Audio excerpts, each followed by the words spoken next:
I used to believe that if I worked hard and stayed kind, things would eventually get better. That's what my mom always said, just keep going. But now I'm 23, barely holding my life together, and I'm starting to wonder if better is just a myth people tell themselves to make it through the week. I live in a studio that costs more than it's worth, $950 a month for a cracked window, bad plumbing, and walls so thin I can hear the neighbors arguing about who finished the cereal. I was supposed to have a roommate, but she bailed 2 months ago, left a note and a half-empty bottle of cheap vodka. I work the overnight shift at a diner on 82nd, mostly pouring coffee for night drivers and the occasional guy who wants to tell me his life story in exchange for a $2 tip. My boss, Keith, started cutting my hours last month after I told him I wouldn't pick up his nephew's weekend shifts. That kid shows up late every night and smells like weed, but he gets a free pass because he's family. To top it off, my older brother Marcus is crashing on my futon. He lost his construction job, says it wasn't his fault, but I've seen the empties in the trash, the way he mumbles in his sleep, the way he started snapping at me when I ask about job leads. My bike got stolen last week, cut lock and all, so now I walk home from work. 8 blocks through the cold, past shuttered shops and busted streetlights. Most nights I just want to scream, but there's no one listening. Tonight something felt different, worse. Like I wasn't just walking home, like I was being hunted. The fog was thick tonight, clinging to the ground like a secret.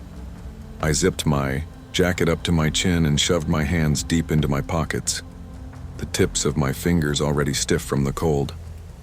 My boots made soft crunching sounds over the icy sidewalk, but that wasn't the only noise I heard. Footsteps behind me. At first, I tried to convince myself it was just someone else headed home. This isn't a good neighborhood, but it's not a war zone either.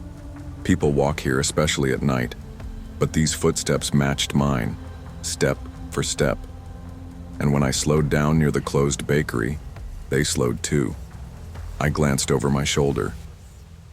2 men, hoodies pulled low, faces in shadow, not talking, just walking. Too close.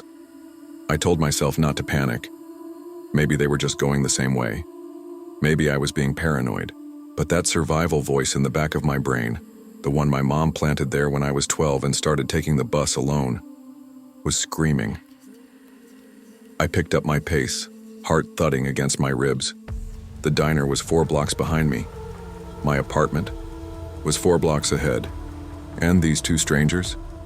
They were still behind me. I spotted the 7-Eleven sign up ahead, glowing like a cheap lighthouse. Without thinking, I darted inside. It smelled like burnt hot dogs and mop water. I grabbed the nearest thing, a knockoff energy drink, and went to the counter. Hector, the overnight guy, barely looked up.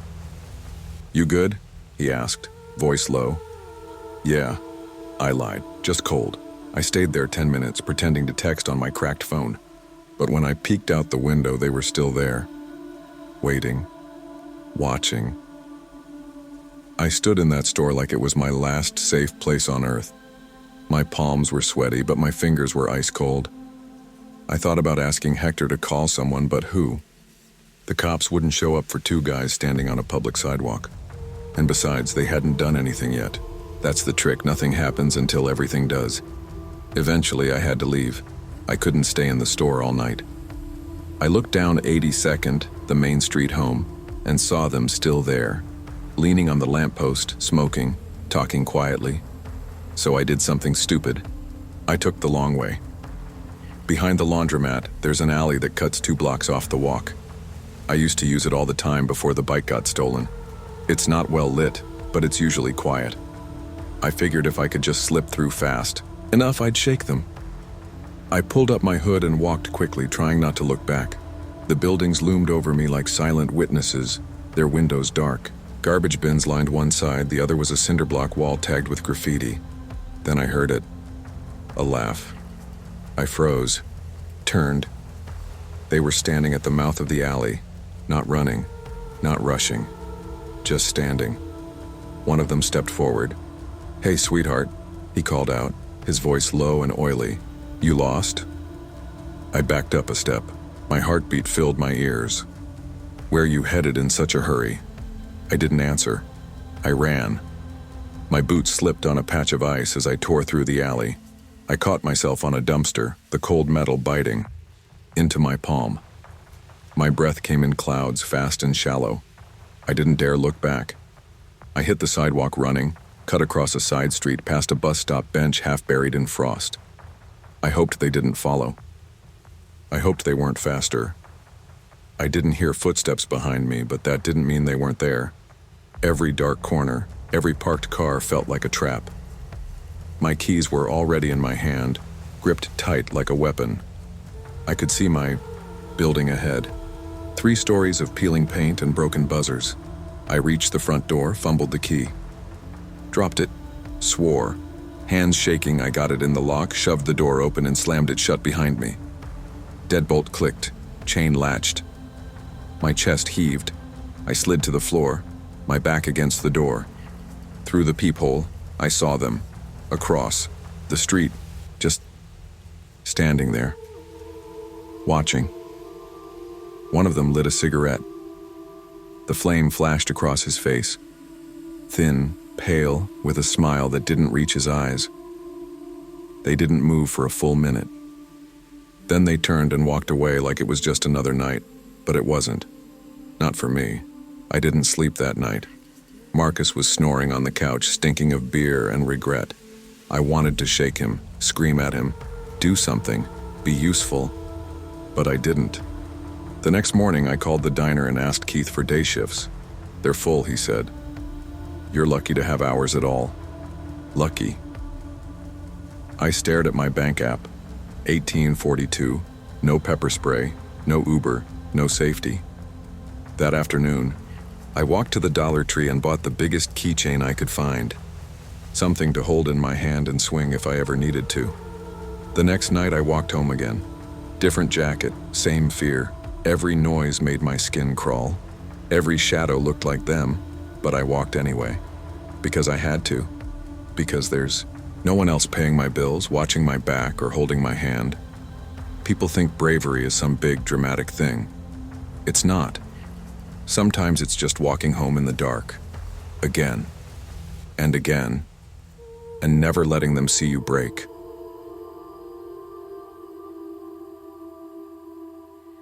How did it come to this?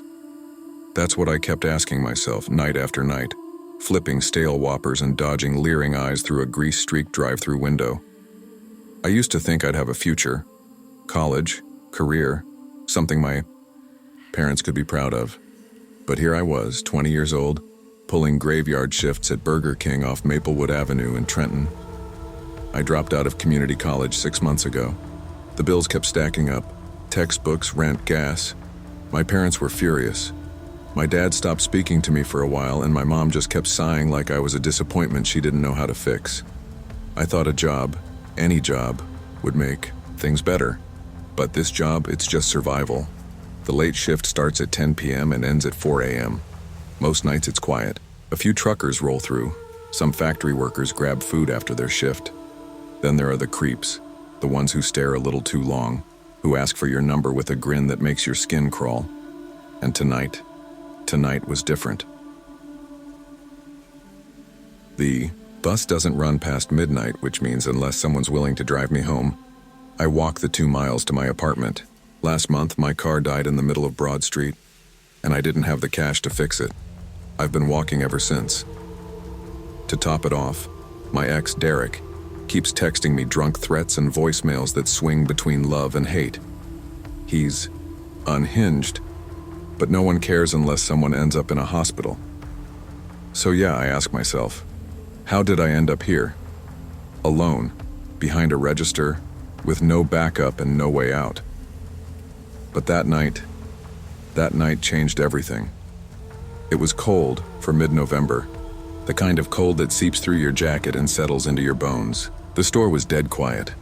Donna, my manager, was in the back office pretending to do inventory, which basically meant she was scrolling through Facebook and drinking lukewarm coffee. At 2:17 a.m., the bell on the drive-thru chimed. I glanced at the monitor. A rusted navy blue Ford Taurus rolled up to the window. The guy inside looked like he hadn't slept in days. Greasy black hair, hollow cheeks, yellow teeth. He was staring at me like I was a bug under glass. I handed him his Whopper combo, trying not to look at him too long. That's when he said it.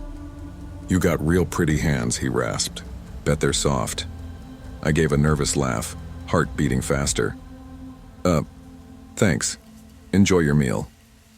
But he didn't drive away. He just sat there, still staring. His eyes were dark, sunken, almost vacant. "Sir?" I asked, forcing my voice to sound casual. He didn't move until the guy behind him honked. Then he smiled, slow and deliberate, and finally pulled off. I tried to shake it off, told myself he was just a weird drunk. But something about the way he looked at me stuck, like he'd already decided something about me. An hour later, he came back. This time he ordered just a coffee. I opened the window, trying to act unfazed. "What's a sweet thing like you doing out so late?" he asked. His breath stank of booze. "You scared being here alone?" "I'm not alone," I lied. "My manager's here." He leaned closer. "Yeah? Where?" I didn't answer. He just smiled again. "I'll see you soon, pretty thing." Then drove off, and I knew he meant it. When I told Donna, she barely looked up from her phone. Probably just drunk. Don't engage with him. That guy came back twice, said he'd see me again. What if he does? Donna rolled her eyes. "We get weirdos all the time, Jamie. As long as he's not touching you, we can't do anything." That stuck in my head. As long as he's not touching you. At 3:30 a.m., the bell over the door jingled. I looked up, and there he was. No car. Just standing there in that yellowing overhead light like he belonged. He didn't speak right away, just looked me over. Then he smiled. "You look even prettier up close." I felt my stomach drop. I glanced toward the back, but Donna hadn't come out. The cameras were rolling, but no one ever watched them in real time. He ordered a small fry. I punched it in, hands trembling. When I handed it over, he grabbed my wrist. "Why don't you come take a ride with me? I'll show you a real good time." I tried to yank my hand back, but his grip was like iron. Then finally, Donna walked in. "Sir, you need to leave. Now." He didn't flinch. "Or what?" Donna grabbed the phone. "I'll call the cops." He snarled and lunged. Across the counter, it all happened in seconds. Donna shouted, I screamed. The man shoved the register and lunged at her like he'd done it before. My brain shut down. I grabbed the nearest thing, a fire extinguisher by the fry station. My hands were shaking so badly I could barely lift it, but I was ready to swing. Donna managed to push him back into a booth, knocking over a tray tower. That's when I heard heavy boots. Some trucker who'd been using the bathroom saw the commotion and jumped in. He tackled the guy to the floor and pinned him down with one knee on his back. The sirens came 5 minutes later. Felt like an hour. They cuffed him, dragged him outside. When they searched his car, I saw the officers' faces change. They pulled out 2 hunting knives, a roll of duct tape, and a crumpled notebook. Inside were names, descriptions, times. One of them read, Jamie B.K., hands like glass, alone most nights. My whole body went cold. The officer looked at me with pity, like I was just another almost statistic. You were lucky, he said. But it didn't feel like luck. It felt like I'd been marked. I didn't go back the next day. I texted Donna that I quit. She didn't respond. No apology, no check-in, just silence. A week later, I heard the guy made bail. I threw up when I read the article online. Local man charged with assault released on bond pending trial. No picture, no warning. Just out. My rent's due in 5 days. I've got $23 in my checking account. Derek keeps texting me. You need me yet? Every night before bed, I check the locks. I sleep with my shoes on, just in case. People think the scary part is the attack. It's not. The scariest part is what comes after. The silence. The way people move on like it didn't happen. I wish I could say I felt strong, brave, but I just feel tired. I think about that man's eyes, about how he didn't look angry. He looked certain, like he was entitled to me. And I think about how close he got. He never got what he came for, but he came close. Too close. And that's something I'll carry with me forever. You don't forget the way December feels in Barrow. The kind of cold that chews through your clothes, bites your bones. The kind of dark that never lifts. I was 9 the winter it happened, and sometimes I think that's the year everything, inside me, froze too. We'd taken a rare trip down to Fairbanks, 6 hours each way, to pick up my dad's tools from a shipping depot. He was a trucker, gone weeks at a time, and Mom had picked up extra shifts at the clinic just to keep the heat on. She hated long drives in the winter, but the roads were clear enough that day. Elise, my sister, spent most of the trip texting, her boyfriend, and rolling her eyes at me. On the way back, we stopped at the Burger King on the edge of nowhere. It was 4:30 p.m., but already dark enough that the parking lot lights cast long, ghostly shadows. Inside, everything smelled like grease and old fries. I sat by the window while Mom ordered. That's when I saw him, a man in a shredded parka sitting in the far booth. His face was pale and caved in, like it had collapsed under its own weight. His eyes found mine. Didn't blink. Then his mouth stretched into a grin, wider than it should have been, revealing gums as black as tar and teeth like burnt wood. I tugged at Elise's sleeve, trying to whisper, but when she finally looked, the booth was empty. Nothing but a half-eaten Whopper and maggots crawling through the bun. She laughed, said I was being a freak, but I knew what I saw, and I wish I hadn't. Back home, it was even colder. The furnace had been acting up again, and we had to plug in 2 space heaters just to make the living room bearable. Our windows were rimmed with frost thick enough to scrape, and the inside of my coat was damp from the long ride. My boots were held together with duct tape and hope. They squeaked when I walked, always leaving little trails of melted snow on the floor that Elise yelled at me for. She was supposed to watch me when Mom worked doubles, but she spent most nights on the landline or glued to the old desktop, messaging boys. I had no friends at school. Being quiet, poor, and weird was enough to make me a target, so I kept to myself. Drew monsters in my notebook, things with too many eyes, broken mouths, bent bodies. Pretended they were stronger than I felt. It was 3 p.m. the next day when I saw him again. I was eating cereal in front of the TV when something moved past the window. Not fast, slow, like it wanted to be seen. I looked. There he was, standing in the snow. The same old man from Burger King, paralyzed like a bad dream. His face slack, eyes glassy, smile frozen across his face. His parka hung in tatters, soaked, through with ice. "Elise," I called. She came in annoyed. "What?" "There's someone outside." She glanced, then scoffed. "That's just Mr. Haskins, probably checking the pipes again." "Don't be such a baby." But I knew Mr. Haskins, and that wasn't him. That wasn't anyone. Mom called later that night to say she had to stay for a second shift. Some guy slipped on ice and broke his hip. Elise groaned and ordered me to take out the trash before it got too late. I argued, but she shut the door behind me anyway. Outside, the cold was different. Harsher. It wasn't just temperature, it hurt to breathe. The sky was pitch, the snow untouched since morning. I dragged the bag to the bin near the edge of our yard under the weak motion light that flickered like it was scared too. That's when I heard them. Footsteps. Sloppy, wet sounding, like someone walking barefoot in slush. I turned, and he was there, the man from the booth, but he wasn't alone. 2 women stood beside him, naked.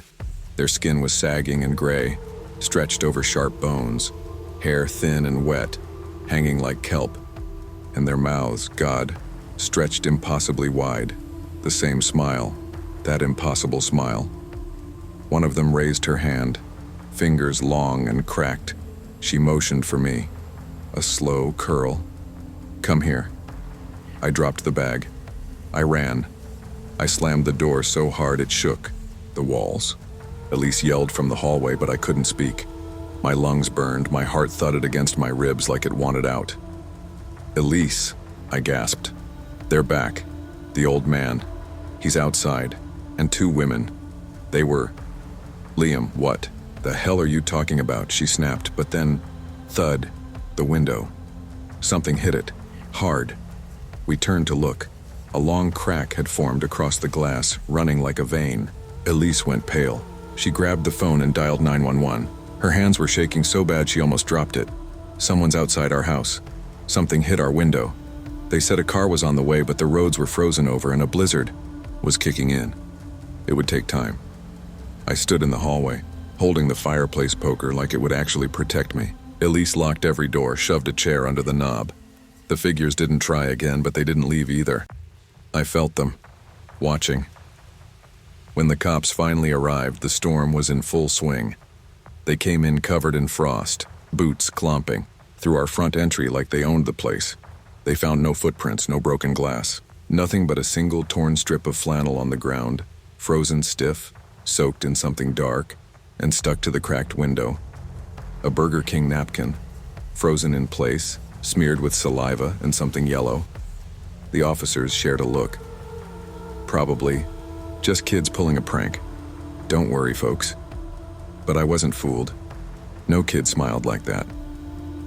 After that night, I stopped sleeping with the lights off. Elise never talked about it again. She left at 18, moved south, never looked back. Mom chalked it up to nightmares and stress. Said I needed to stop drawing monsters, but they never really left. Even now, as a grown man, I wake up sweating, convinced. I hear whispers by the window. I can't walk into a Burger King without checking every booth, and in the long winter nights when the dark hangs heavy, I still see them sometimes, just standing there, smiling.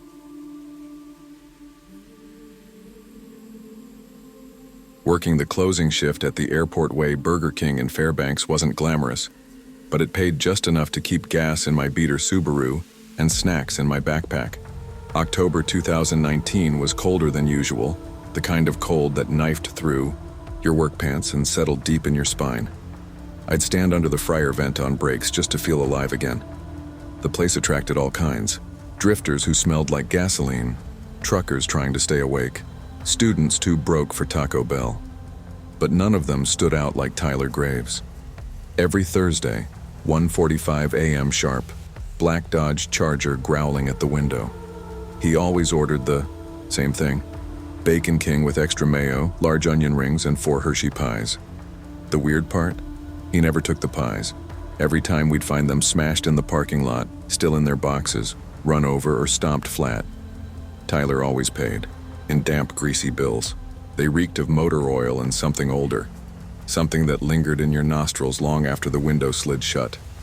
One night I was wiping down the window and caught him staring, not at me, through me. Then he leaned out and said, soft and slow, like a dare, "You're too smart for this grease trap. Want to see something real?" I laughed, said I had to mop the floors. He laughed too, but it didn't feel friendly. The next Thursday, he left me a Burger King receipt folded into an origami swan. On the back, written in Sharpie, "Midnight, East Side Bridge, don't flake." And for some reason, I didn't. The first few nights out with Tyler felt like biting into something spicy. You weren't sure if it was dangerous or just addictive. Tipping our principal's house was childish, but I'd never laughed that hard in months. Fireworks in the dumpster behind BK. Stupid. Hilarious. The rush made my skin hum. Tyler was magnetic, like he carried a weather system around him. Hot, cold, unpredictable. He'd talk big about escaping Fairbanks, how this town was a frozen purgatory for the invisible. I didn't know what that meant, but it sounded true. He showed me his lockpick set one night, real polished stuff. Said he stole it from his uncle. Then came the Polaroids. They started simple: stray cats, dumpsters, rooftops. Then they got darker. One showed a rabbit clearly alive. The next, gutted, with something written in Sharpie on the fur. "Truth is ugly." I asked him about it once. He just smiled and changed the subject. He kept a notebook filled with BK receipts and strange doodles, figures with huge teeth and no eyes, Symbols that looked like crosses but twisted wrong. Some pages had employee names, including mine. You always work the fryer on Tuesdays, he said once. You're precise. I didn't like how he said that. I didn't like how he looked at people either, like they were meat. But I kept hanging out, because I didn't have much else. Because he made life feel like it wasn't happening in slow motion. Then came the party invite. Midnight game, he said. Bring a lighter, and trust. I should have said no. The party was at an old meatpacking plant off Badger Road. Rusted, out, long condemned, and way off grid. You could smell it before you saw it, rot masked by bleach like death trying to wear cologne. Tyler had strung up floodlights and dragged in busted mannequins from who knows where. He called it the range. Most had knife marks in their torsos. One had its eyes replaced with Hershey pie wrappers. I wanted to leave. Then Vince showed up, Tyler's cousin, twitchy and mean, and behind him came Mira. Mira, the woman who'd warm her hands by our BK vent every other night. The one who once told me I had a kind heart. Now she had zip ties on her wrists. What the hell is this? I said. Tyler grinned. Moving targets, Morgan. He tossed me a hunting knife. Let's see what you've got. I didn't move. I couldn't. Vince pulled out his phone, started recording. Cole, another hanger-on, egged him on. Everything in my body screamed. I looked at Mira, bloodshot eyes, cracked lips, shaking like the wind had gutted her. I reached for my pocket. All I had was a plastic knife from my dinner break. I moved fast, muttering apologies as I sawed through the zip. Ties. Then I grabbed her hand. We ran. We found an emergency exit, barely hanging on its hinges, and bolted through it. The wind outside burned my lungs raw, but the weird part was, the alley behind the plant didn't look like an alley. It looked like the back of Burger King, same dumpster, same grease trail, same flickering kitchen light. I didn't ask questions. Mira stumbled and I practically dragged her through the back door. It opened straight into the BK kitchen, like we'd looped through some invisible tear in the town. Everything was quiet. The fryer off, the place still. We hid in the walk-in freezer, locked the door from the inside. Outside, through the condensation, I saw them, Tyler, Vince, Cole, standing in the kitchen. Vince lifted his phone, recorded us. Then Tyler stepped forward, pressed his palm flat to the freezer window, smiled. Mira squeezed my hand, whispered, "Thank you." I didn't say anything. I was too busy trying not to cry. The cops came an hour later. I had to call them twice. Mira was too cold to speak. They found the meatpacking plant. Inside, 42 used needles, a knife embedded in a mannequin. Tyler's notebook, pages full of BK employee schedules, mine circled in red. One page had a photo of me, working. The fry station taped to a dartboard. Tyler called it role play, said it was a joke, performance art. Vince got a slap on the wrist. 8 months. Tyler got 4 years. 4. Mira vanished 2 days later. No ID, no family, just disappeared like she'd never existed. I quit the job, burned the uniform. Still, flinch at the sound of Dodge engines. Still can't look at a Hershey pie. Sometimes I think I see her. Mira, in the drive-thru. Frost on her lips, eyes glassy, mouthing 2 words I'll never forget. Bless you. I keep Tyler's last receipt, folded into my senior yearbook. The ink's all bled out. Looks like blood now, but I keep it just to remember what's real. Boone, North Carolina isn't much on a map. College town, pretty foliage, and a main drag that smells like old beer and burnt coffee. But for me, fall 2018 was survival mode. Senior year at App State, scraping by on a sociology major, and the 8:50 hour I made working the night shift at the Burger King on King Street. Most kids came in for drunk food after tailgates or to hide from the rain with paper crowns on their heads. Then there were the townies. Not bad folks mostly, but there were exceptions. One stood out, Clay Briggs. They called him the Crusher, though I never figured out why. He was in his mid-20s, built like a fridge, always in the same stained jeans and work boots. Every Thursday to Sunday around 2 a.m., he'd storm into our BK like he owned it. His signature move was chaos, pouring milkshakes on laptops, tearing up napkin dispensers, and leaving threats smeared in ketchup on bathroom mirrors. "You lookin' to die?" in all caps once. Real poet. His order was always the same: 2 spicy chickens, large fries, no salt, and a high C orange with exactly 3 ice cubes. If you gave him 4, he'd throw the drink at the wall. Ask me how I know. Nobody ever did anything about it. Cops never caught him, and the manager, Dale, told us to just ride it out. Said students came and went, but Clay was permanent. But when Clay put a freshman in the hospital for staring too hard, I'd had enough. Me and the night crew, Danny, Coop, and Jesus, knew something had to change. The plan we came up with? Dumb, desperate, kind of beautiful. It started with a Coke bottle and a whole lot of old receipt paper. We called it Operation Flame Grilled Justice. Coop came up with the name.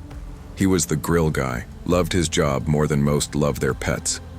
We each contributed something to the plan. I built the armor. Layers of old uniforms stitched together and padded with drive-through order pads.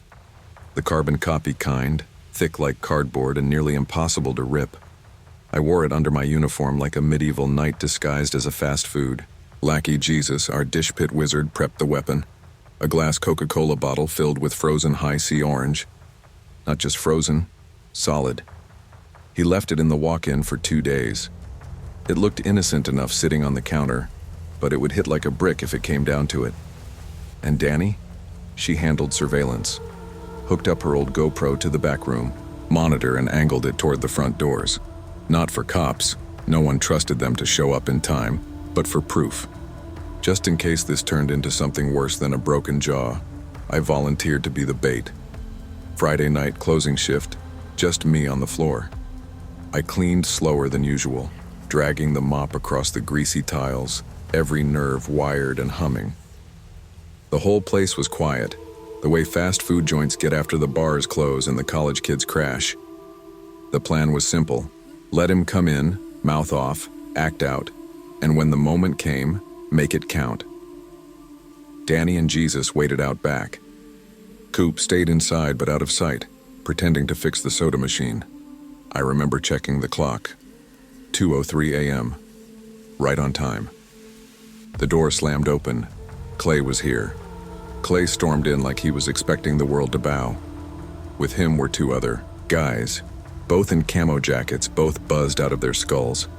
One had a hunting knife on his belt. The other smelled like he'd bathed in gasoline and rage. He looked me over, snorted, and said, "College pussy better know their place." Then, he reached out and grabbed my thigh through my polyester uniform pants. I didn't flinch. I didn't even blink. I grabbed the frozen high C bottle off the counter and smashed it against the register. It cracked in half, jagged glass glinting in the flickering fluorescent light. I pressed the broken edge to Clay's neck, hard enough, to let him know I wasn't bluffing. "This Burger King," I said, "is a goddamn democracy." For a second, time froze. His friends stopped laughing. I could hear Coop shifting behind the counter, ready to jump in. Clay stared at me, face twisted between confusion and fury. Then he lunged. I dodged and shoved him backward with my armored shoulder. The order pads absorbed the impact, and I felt almost nothing. He went down hard, knocking a table clean over. I ran out the back, leading him toward the dumpsters. The alley behind the BK was dark and slick with fryer oil runoff. Clay followed, fists swinging. His camo guys stumbled after. This wasn't just a fight. This was war, and I wasn't done yet. The alley stank of sour grease and cigarette ash. I pivoted on my heel and caught Clay in the ribs with a steel fry basket, one of the good ones, straight from the dish pit. He let out a bark of pain and staggered back.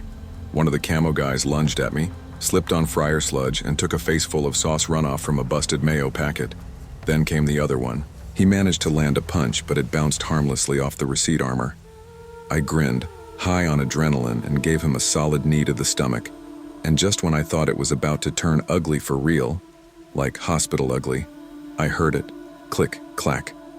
That sound every American kid recognizes, a shotgun racking. A man stepped into the glow of the overhead light, older, maybe 50, wearing a crisp Burger King manager's shirt tucked into faded jeans. His name tag read Hank, but the stitching was old, the font wrong, like it hadn't been made this century. He looked at all of us, calm, patient. "Y'all are scaring off my customers," he said. The alley was empty except for us. Clay froze, face drained of color. "Shit," he whispered. "You work here now?" Hank didn't answer, just adjusted his grip on the shotgun and took a step closer. Clay turned, bolted. His friends scrambled after him like mice fleeing fire. Hank looked at me, nodded once. Then he was gone. I sat behind the Burger King that night, hands shaking, breath fogging the cold Appalachian air. Coop came out first, followed by Danny and Jesus. No one spoke for a while. When we finally checked the alley, there was no sign of Hank, no boot prints, no shotgun shells, nothing, except for 3 Burger King crowns, perfectly folded, resting in a neat row beside the dumpster. Inside, the high C bottle, the one I shattered, was sitting on the counter again, reassembled. No cracks, still cold. And when Danny checked the employee handbook the next day, she found a new line at the bottom of the emergency procedures page. No exorcisms during peak hours. We laughed, but it wasn't a funny laugh. Clay never came back. Rumors said he took a job at a McDonald's 3 states over. I doubted he ever touched another spicy chicken. Now when I train new hires, I tell them about the grease traps, the soda mix ratios, and what to do when drunk students throw up in the lobby. But I also tell them, dead serious, if Hank shows up, make him a Whopper, no questions. And I still keep one of those crowns in my glove box. Not for luck, for respect. Because some shifts, the night shift doesn't just serve burgers, we serve warnings.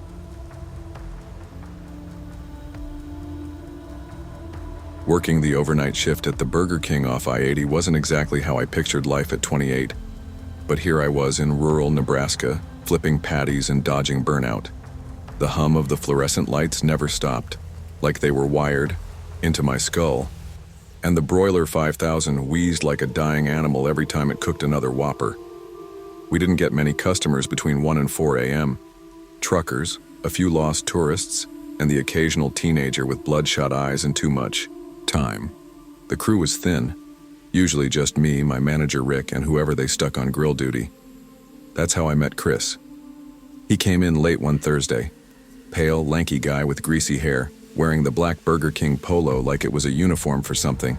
Far worse, said maybe 5 words during his first shift. They put him on the grill and I was assigned to train him. I showed him how to slap frozen patties onto the conveyor, how to clean the grease trap, barely, and how to prep sandwich builds. He nodded but didn't say much. Every break he'd go out to the parking lot, light a cigarette, and stare out at the highway like it owed him money. His order never changed. Double Whopper, no veggies, extra mayo, large Coke, no ice. 2 apple pies, untouched. He'd peel back the foil, stare into the filling like it was some kind of omen, and then toss them, every single time.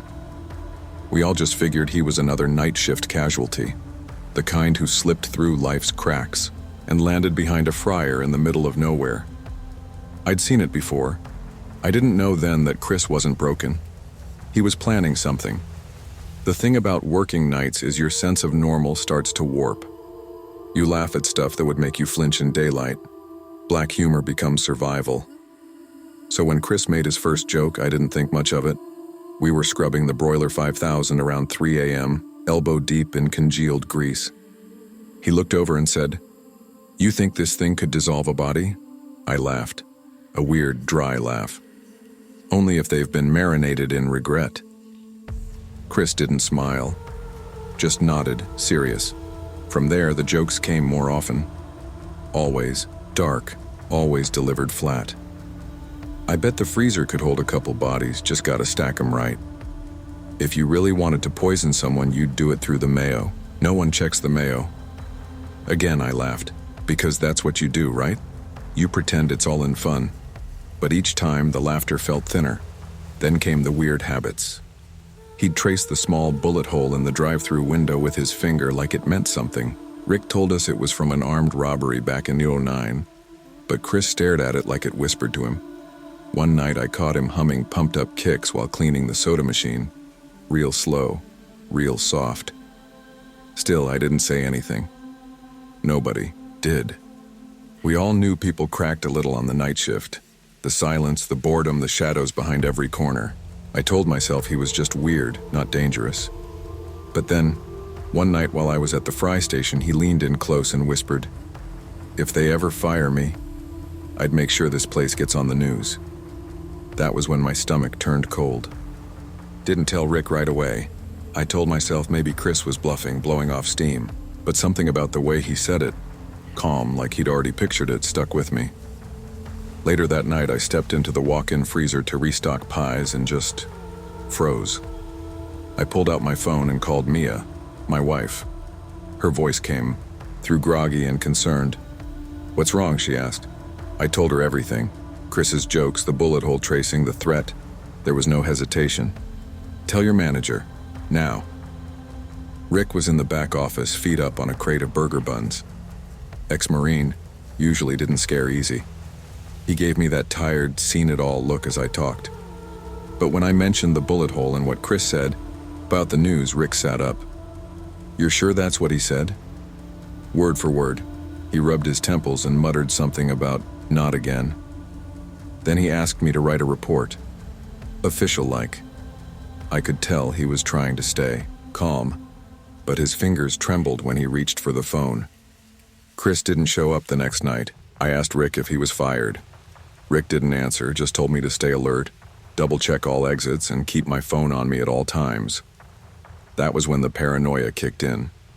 Every time a car idled in the lot too long, I stared until it drove off. Every shadow behind the dumpster felt heavier.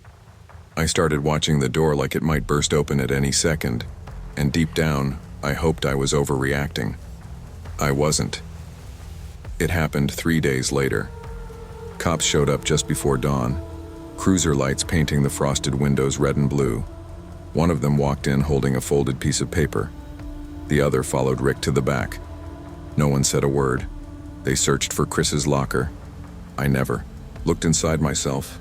I figured he kept cigarettes, maybe a flask. But what they found made the blood drain from my face.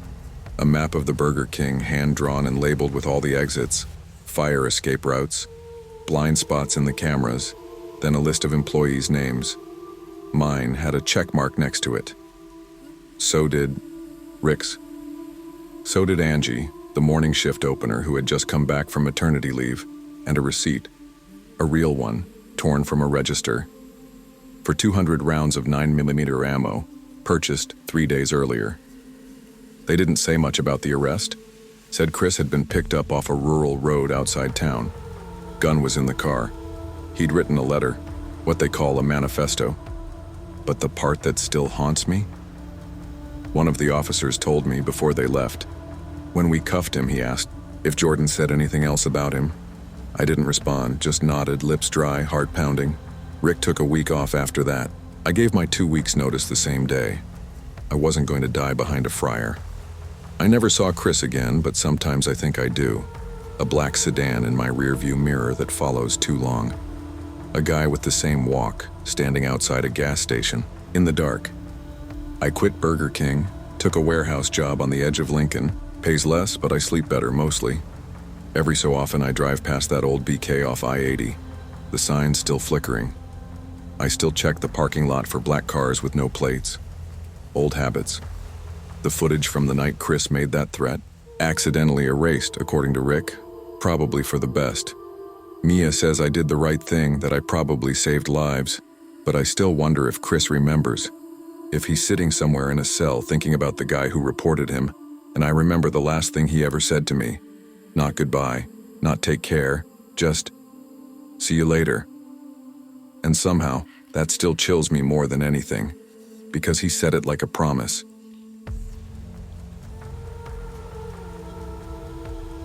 Back in 2015, I had a degree in philosophy from UC Santa Cruz, a mountain of student debt, and no clue what I was doing with my life.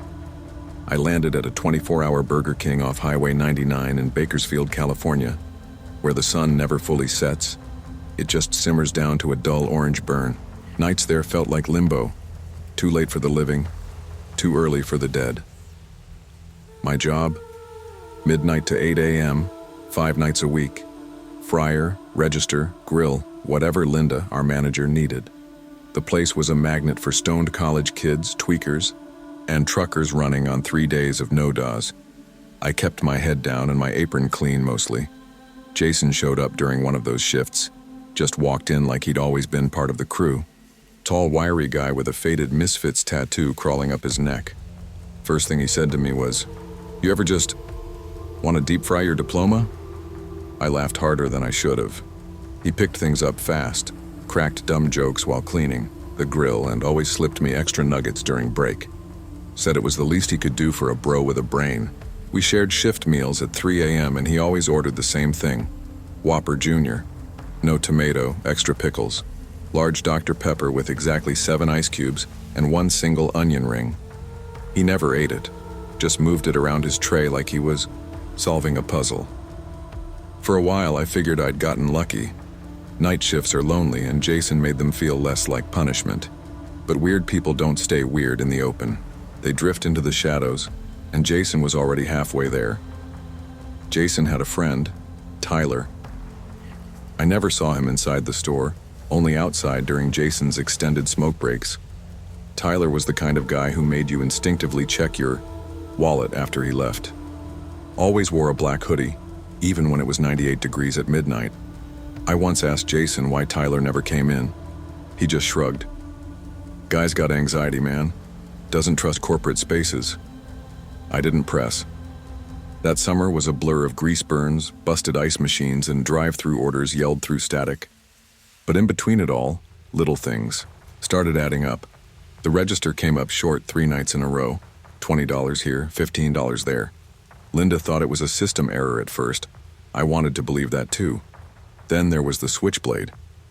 I found it shoved behind the ketchup packets while restocking the condiment station. Handle worn, blade sharp. I showed it to Jason, half joking. He grinned. That just for protection. This neighborhood's sketchy, man. He tucked it into his back pocket like it was no big deal. That's when the vibe changed. Jason still laughed, still cracked jokes, but it all felt off, like he was playing a part he was getting bored of. He started showing up late, looking wired, twitchy, and the breaks with Tyler got longer, sometimes 30, 40 minutes. I told myself I was being paranoid. Bakersfield wasn't exactly known for its saints, but I couldn't shake the feeling I was standing next to someone who treated this job like a cover, and I started watching him more closely. Not because I didn't trust him, but because I finally realized he didn't trust anyone. It happened on a Thursday. I was mopping near the front counter, trying to ignore the sticky sound my shoes made every time I took a step. Jason was on drive-through. Tyler was pacing outside again, hoodie up despite the 90-degree night. Linda came in mid-shift. She never did that, said she had to check numbers. 10 minutes later, I heard shouting from the back office, Jason's voice. Then a thud. He came out holding his hat, his name tag barely hanging on. "She caught me skimming," he said like he was talking about spilling a soda. "Guess it's time to move on." I stood there like an idiot, mop dripping in one hand. Later, "Dylan," he said, "don't forget, philosophy majors always overthink shit." Then he winked, walked out the front doors, and disappeared into the night. Linda didn't say much, just told me to double-check the register and lock the safe at the end of the shift. I nodded, still hearing his voice in my head. The next few weeks felt hollow. The fryer still hissed, the broiler 5000 still wheezed like it had asthma, and drunk college kids still asked if we could make them a burger that tastes like regret. But it wasn't the same. The tension that hung in the air when Jason was around was gone, but so was the weird comfort. I figured that was it. Just another burnout who slipped through fast food and out the other side, until I saw his face on the news. It was a slow Tuesday.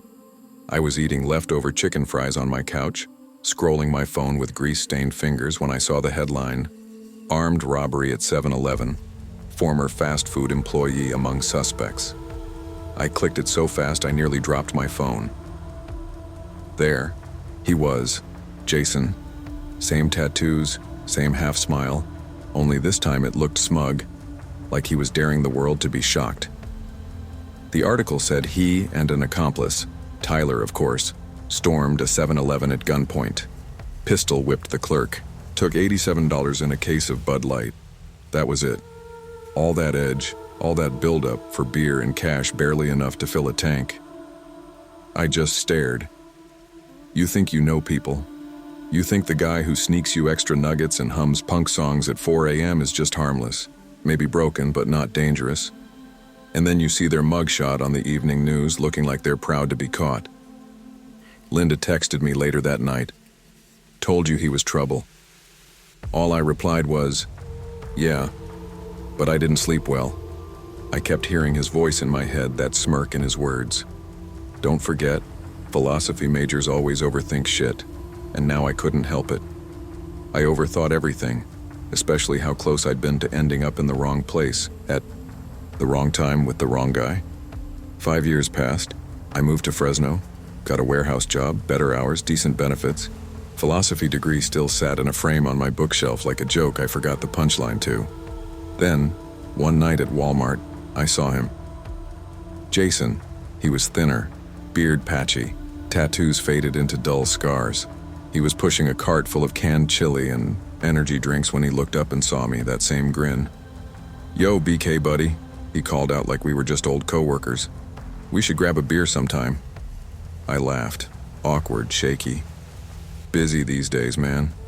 He nodded like he understood, like we shared a secret. 2 months later, I saw his face again, this time on the local news. Repeat offender arrested in home invasion.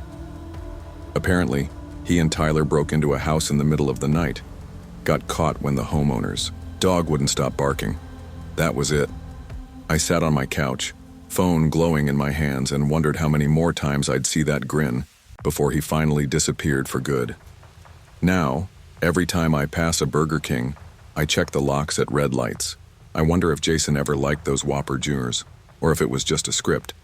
And I think about how close I came to being more than just his coworker, maybe even an alibi. The last thing he ever said to me still lingers. Life's a joke, man.